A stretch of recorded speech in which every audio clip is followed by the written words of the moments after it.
Alright. I'm hungry as fuck. And I have a frozen pizza. So, yeah. Should be good. I enrolled in UMGC because I became very passionate about emergency management. The professors had several years' experience in the field. I'm able to learn from their experience and really make a difference. Learn about all graduate programs at umgc.edu.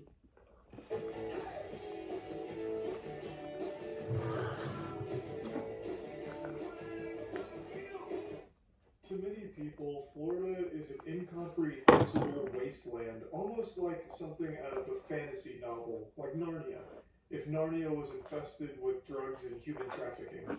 But for me, I call Florida home.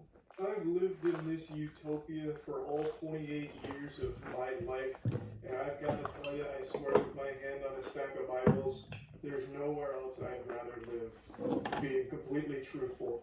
Born and raised from the womb to the tomb in Florida. Well, I guess not womb to tomb because I'm pretty sure Florida's going to be underwater within the next 20 years, but hey, we're on a tight schedule, I guess. We're on the clock now. That only makes the time we have with Florida even more special. What's that expression? The star that burns brightest burns out fastest? That is very applicable to Florida. It is a shining star of a state. That little hemorrhoid on the USA? That's right. That's Florida, baby. So anyway, I was feeling awfully patriotic today, and I wanted to celebrate some Florida enthusiasm by talking about a few stories that I've just been thinking about a lot over the last couple days since I learned about them because they're so wacky. Florida has a reputation for producing the most outrageous headlines. By the way, which is why this is the pizza right here. I'm 2 slices in. Florida man is just always referring to crazy stories that can only really happen in Florida. And there's just some that I've really been thinking about that have happened recently. The first story is almost wholesome in its stupidity. So a man stole an electric scooter from Target and then assembled it outside the Target he had stolen at. So he was out there assembling this electric scooter for quite a long time, which gave the police ample opportunity to show up and arrest him. What's going on, man? You okay, or stand up? Stand up. I'm gonna detain you for a second. Come here. Put it down. Yes, sir. Jimmy Neutron's already been hard at work assembling this device. You can see the electric scooter box right next to him. So he's taking it out, he's following the instructions and putting it together. And usually these aren't exactly quick projects. So the authorities would have had plenty of time to not only receive the call from Target, but to then go ahead and stop for lunch if they wanted to, and then still show up in time to arrest this guy. He was out there for quite a while building the scooter, so the police showed up and probably were beyond surprised to see that he was still there. This was probably like a jump scare for them as well, that this guy who had stolen a scooter like 30 minutes ago was just outside putting it together.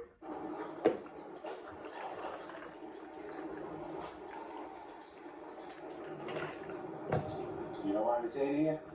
No? Okay. So he's on down. Explain it to you. We'll get it all figured out, alright? A confounding mystery, no doubt. Why would this good Samaritan just casually putting together the electric scooter he just stole possibly be getting arrested or detained here? It's something that science can't quite explain, I suppose. I just really like this whole idea here. He steals the scooter and he's like, alright, great. Oh man, I can't ride this. It's in the box. Well, guess I'm going to have to put this shit together like it's some fucking Legos. And he just does it outside the Target he stole it at. He could have taken that anywhere else. Literally anywhere else. He could have taken it to like a nearby park or even just on the sidewalk somewhere and started putting it together. But instead, he puts it together at the danger zone, the hot spot where he had just committed a crime. You mind the scooter?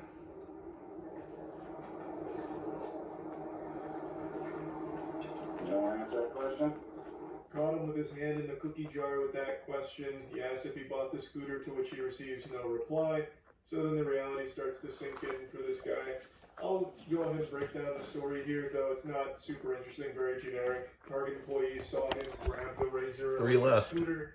Feeling so good. They just called the police on him, who then showed up and arrested him because he was outside fucking building the thing. What I really love so much about this one is the fact that this is actual, like, Skyrim NPC behavior. So this guy committed a crime. He takes the scooter, he steals it, and then the second he leaves the store, he must have forgot how he acquired that scooter and thought it was totally okay to just go ahead and start putting it together there. that item he just stole. The next story I want to share with you all is actually a really interesting crime plot. This one's got a lot of layers to it. This one's like almost a huge scheme. It's a $1 million plus milk theft.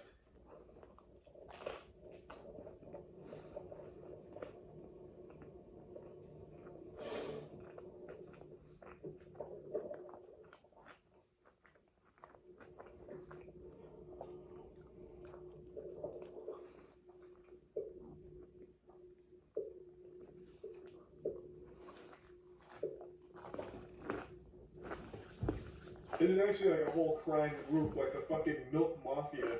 They got together and hatched the perfect crime, like Ocean's 11. They decided they were going to steal a fucking ton of milk, a lot of dairy products. It actually goes pretty deep. So the 6 suspects were employees of Island Dairy, a milk distributor that worked with MacArthur Dairy, a milk and dairy products company, and they were arrested as a result of an investigation dubbed Operation Got Milk. This is already a lot to take in. So you've got a lot of players at play on the chessboard here, a lot of pieces in position. When I first saw the headline, I expected it to be like 1 or 2 Florida men that thought they could steal a lot of milk and sell it. So they stole $1 million worth of milk, and I was like, holy shit, they just made $1 million. It took me a minute to register in my fucking smooth little brain here that who in the world, who on God's green earth is going to be buying $1 million worth of milk? That's not exactly a product that you could turn around and immediately get your money out of. You'd be squatting on a massive, massive fucking inventory of dairy for years before you even remotely started to be able to sell some of it.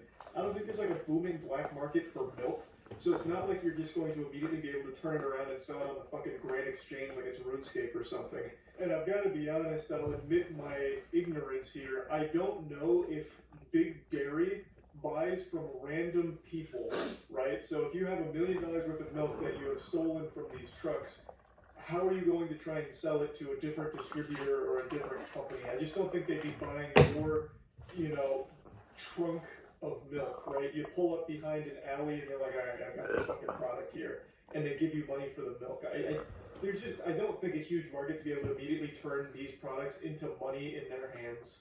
News stations reported that suspects were delivery drivers and dispatchers for Island Dairy. Since 2021, the suspects systematically pilfered more than $925,000 worth of milk from MacArthur Dairy, along with around $350,000 worth of crates. So obviously we're dealing with a lot of milk here. This is more than a Morton Joe was able to harvest in Mad Max Fury Road.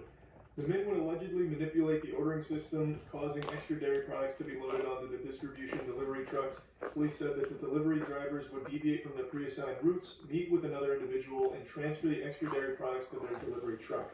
So they even reveal the method here. They're just giving away the formula that they used. One suspect allegedly sold each stolen milk.